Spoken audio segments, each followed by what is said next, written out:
Hello everyone, welcome to A plus BI. This channel is all about complex numbers, and in this video we're going to be solving an equation with complex numbers. We have the absolute value of z multiplied by I minus z, which is a complex number, and the whole thing is equal to 1 plus 2i. So we're going to try to solve for z that satisfies this equation. Are there any solutions?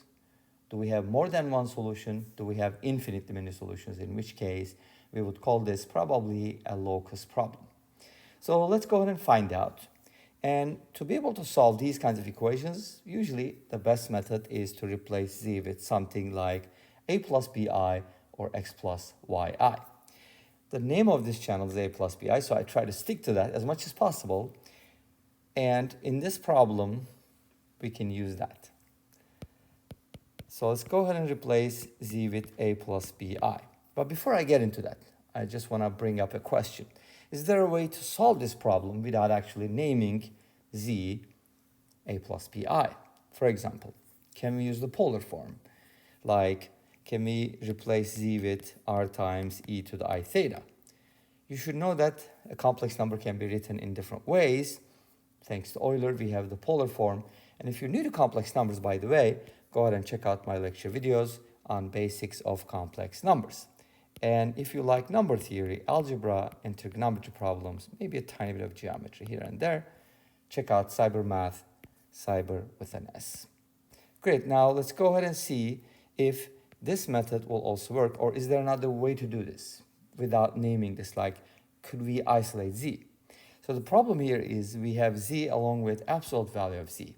So there's no way to factor something out of this, right? Because z and z bar, or I mean absolute value of z, they don't have anything in common. You can't really take out, I know some people might be saying something like, okay, this is kind of funny. Maybe, I don't know. You can take out z and that'll give you the absolute value times I minus 1. But that's not how it works, right? Absolute value of z does not equal to z times the absolute value, because absolute value without something inside doesn't really mean anything. It's just a symbol. So let's go ahead and try this approach. Can we replace z with that? And what is the absolute value of z when you write something like this? When you write a complex number in polar form, you're basically looking at the graphical representation of that complex number. So we have a complex number here, and then it makes an angle of theta degrees with the positive x-axis, which we usually call real axis, and this is the imaginary axis, and r is the distance from 0, which is actually the same as the absolute value of z. So the absolute value of z is r. Makes sense? So we can actually go ahead and try that here. What's our equation again? Absolute value of z times I minus z equals 1 plus 2i. By the way, if you're wondering where this problem comes from, it's from Russia. I think it was a question that was asked in one of these college entrance exams. I can't remember the faculty, but it's definitely from Russia. I can tell you that. So let's go ahead and replace absolute value of z with r and z with r times e to the I theta. Actually, this is really cool. You know why? Because this allows us to factor r. Even though we said, okay, absolute value of z and z has nothing in common. Actually, I was wrong. They do. They do have something in common, and that's r. Okay? In other words, if you divide a complex number by its absolute value, you just get e to the power I theta, which is kind of like a vector, a unit vector in the direction of z, if you think about it, right? Because the modulus for this guy over here is going to be 1. Why? Because this is the same as cosine theta plus I sine theta. If you look at the absolute value of that thing, it's just going to be 1. Because cosine squared plus sine squared is equal to 1. Hopefully, I'm not giving you too much information, and hopefully, I'm giving you good information. Great. Now, let's go ahead and write this as Ri minus R e to the I theta equals 1 plus 2i. Great. Now, let's go ahead and factor out the r. That's going to give us I minus e to the I theta equals 1 plus 2i. And then, obviously, we can write this as cosine theta minus I sine theta. But because of the negation, this is going to turn into a plus sign. Now, assuming that theta, and you should assume that, of course, is real, then we can basically separate the real parts and the imaginary parts. So it's going to look like this. We have negative cosine theta as the real part, and the imaginary part, I can't talk, is 1 plus sine theta. And that is multiplied by I. You can write the I first if you like, but that's basically what it is. Great. This equation may not really mean a lot to you, but it's actually very meaningful because complex numbers are two-dimensional. When you have an equation, it's actually kind of like a system of equations, if that makes sense. So here's how it goes. We're going to separate, or I mean distribute. Okay. And then I, of course, equals 1 plus 2i. Now we have two complex numbers that are equal. What does that mean? It means the real parts are equal. So this should equal 1, and this should equal 2. Why? Because that's how two complex numbers can be equal. I hope that makes sense. Okay, in other words, if x plus yi is equal to a plus bi, then this implies x equals a and y equals b. Okay? That's the rule. Now, from here we get a system of equations like I said earlier. Negative r cosine theta equals 1, and r times 1 plus sine theta equals 2. Beautiful. Now, let's go ahead and do this. Divide these equations. Why? Because r is going to cancel out. You can also use substitution, replace r with negative 1 over cosine theta. Same idea. Okay, if you divide them, r is going to cancel out, and we're going to have negative cosine theta divided by 1 plus sine theta equals 1/2.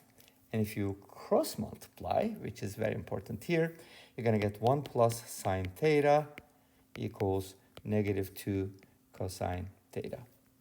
And what is that supposed to mean? I don't know. We'll find out. So what are we supposed to do?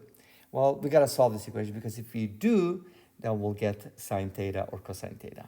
Okay, and one of them will actually imply the other, sort of, and then we can kind of try to solve for r. Once we know cosine theta or sine theta, finding r would be fairly easy. Okay, but how do you solve an equation like this one, right? Well, there's a couple different ways to approach it. You can actually put these on the same side, like sine theta plus 2 cosine theta is equal to negative 1, because I had to put 1 on the other side. And then you can kind of do some type of interesting transformation. Well, here's how it goes. We can assume that there's an angle, let's call it alpha, whose tangent equals 2. I'm going to tell you or show you why choosing tangent is a good idea. But let's just assume for the time being that 2 is equal to tangent alpha, which means tangent alpha equals 2, right? Now, obviously, you can write tangent alpha as sine alpha over cosine alpha, right? Which gives us an interesting identity. Let's make a common denominator, sine theta cosine alpha plus sine alpha cosine theta. At the same time, I want to multiply both sides by cosine alpha so that we can get rid of the fraction. Now, here's the cool part about this. This is a sum formula, which is sine theta plus alpha. Great. And that's equal to negative cosine alpha. Well, what is that supposed to mean? Here's the coolest part. We know tangent alpha. That means we can find cosine alpha.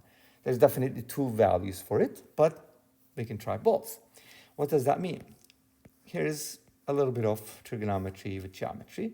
This is alpha, this is 2, this is 1, this is square root of 5.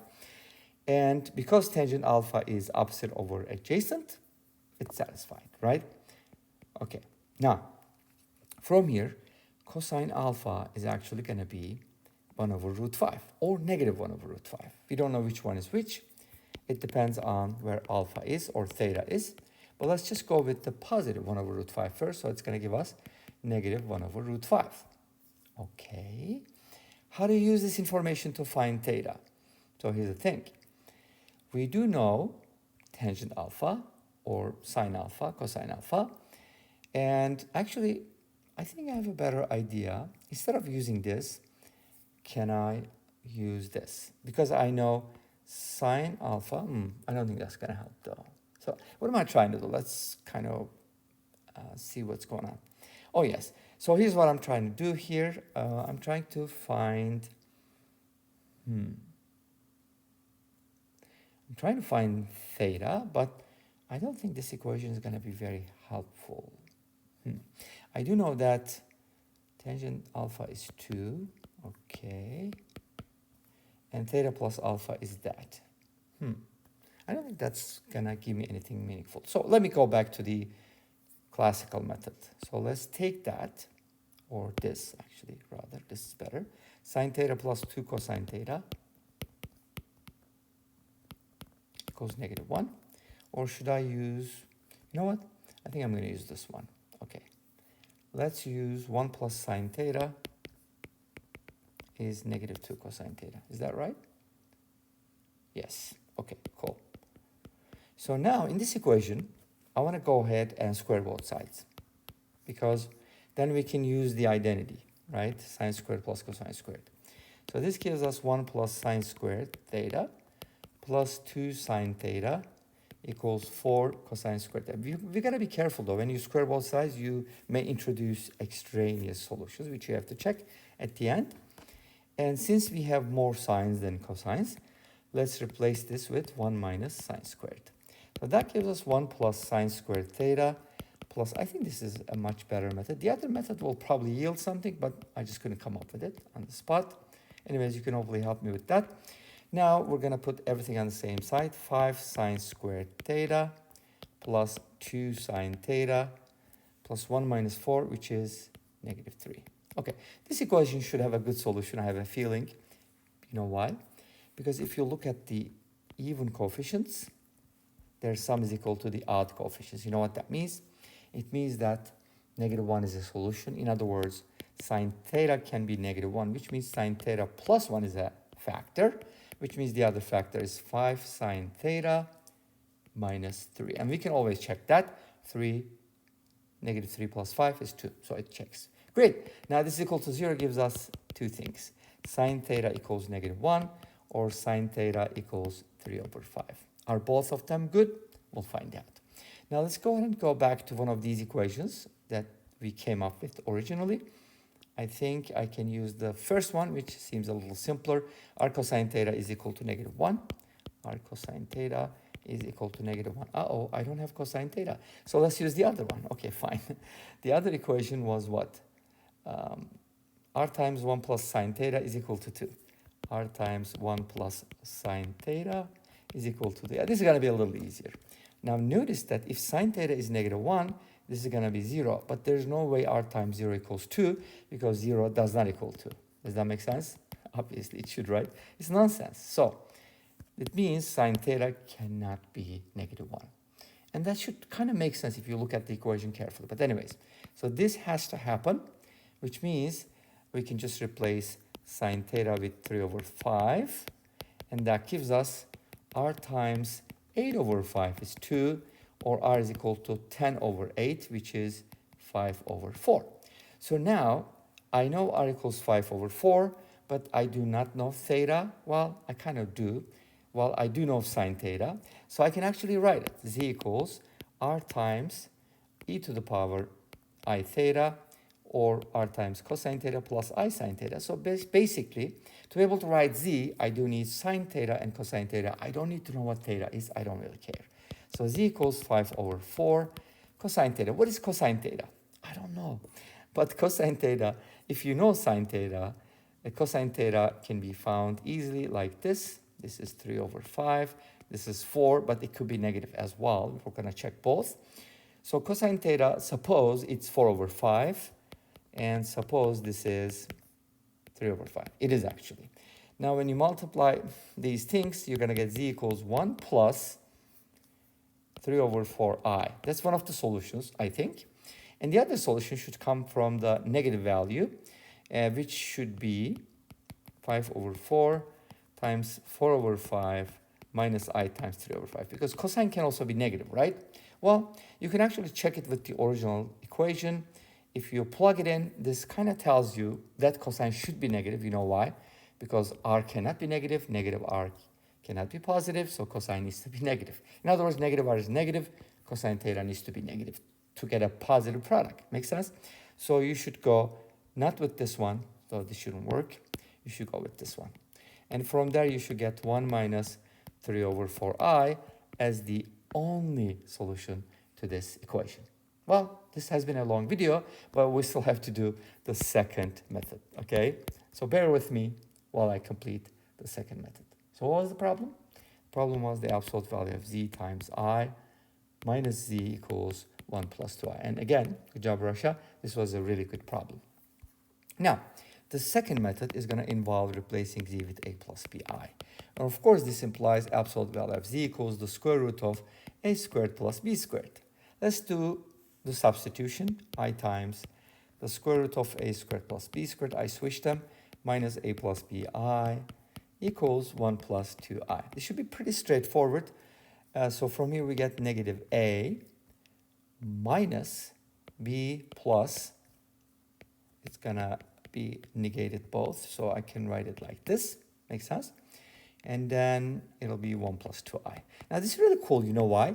Because this tells us that, negative a is equal to 1, which means a is equal to negative 1. Okay, cool. And then if you go back to, don't go back to it yet. And then if a is equal to negative 1, which is only possibility, you can plug it in and write this as actually b plus the square root of a squared plus b squared equals negative 2, because I had to negate this to get rid of that. And that should give you, if a is equal to negative 1, b plus the square root of b squared plus 1 equals negative 2. And I can kind of isolate the radical and square both sides. This doesn't look good because this side is positive. This side is probably not positive. But anyways, I'm going to leave it at that, and I want you to solve it. I probably made a mistake somewhere, and hopefully you're going to find out. But this should give us the same. You know what the problem is? I think this works, but this doesn't, because a cannot be negative 1. But why did I get negative 1? I probably messed up somewhere. Anyways, this brings us to the end of this video. Thanks for watching. I hope you enjoyed it. Please let me know. Don't forget to, start again. This brings us to the end of this video. Thanks for watching. I hope you enjoyed it. Please let me know. Don't forget to comment, like, and subscribe. I'll see you next time with another video. Until then, be safe, take care. Don't forget to check out Cybermath and A+BI, and bye-bye.